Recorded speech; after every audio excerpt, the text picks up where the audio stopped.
বিস্ফোরক বোঝাই ড্রোনের হামলায় নিহত হলেন মধ্য এশিয়ার দেশ তাজিকিস্তানে কর্মরত ৩ চীনা নাগরিক। আফগানিস্তান সীমান্তবর্তী এলাকায় ওই হামলায় আরও ২ জন চীনা নাগরিক গুরুতর আহত হয়েছেন।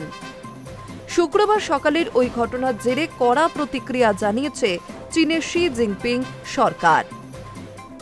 হামলাকারী ড্রোনটি আফগানিস্তানের ভূখণ্ড থেকে উড়ে এসেছিল বলে তাজিকিস্তানের রাজধানী দুশানবে চীনা দূতাবাস জানিয়েছে।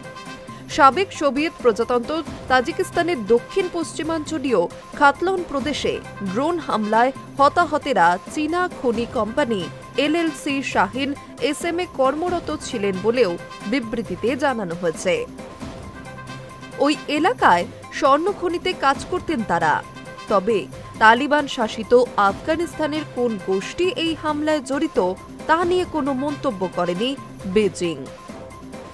তাজিকিস্তান সরকারের কাছে ঘটনার উপযুক্ত তদন্তের অনুরোধ করেছে চীনা বিদেশ মন্ত্রক।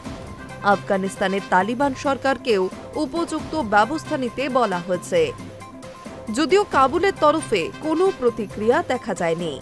গত কয়েক বছরে একাধিকবার পাকিস্তানের বালুচিস্তান এবং খাইবার পাখতুনখোয়ায় চীনা নাগরিকদের উপর হামলার ঘটনা ঘটেছে। তার জন্য বিদ্রোহী গোষ্ঠী বালুচিস্তান লিবারেশন আর্মি এবং তেহরিক-ই-তালিবান পাকিস্তানের দিকে অভিযোগের আঙুল তুলেছে ইসলামাবাদ। আফগানিস্তানের মাটিতে পাক বিমান হামলার জেরে দুই পক্ষের সীমান্ত সংঘর্ষের ঘটনাও ঘটতে দেখা গিয়েছে। এই পরিস্থিতিতে চীনের হুঁশিয়ারিতে আফগান তালিবানের উপর চাপ বাড়বে বলেই মনে করা হচ্ছে। High News network.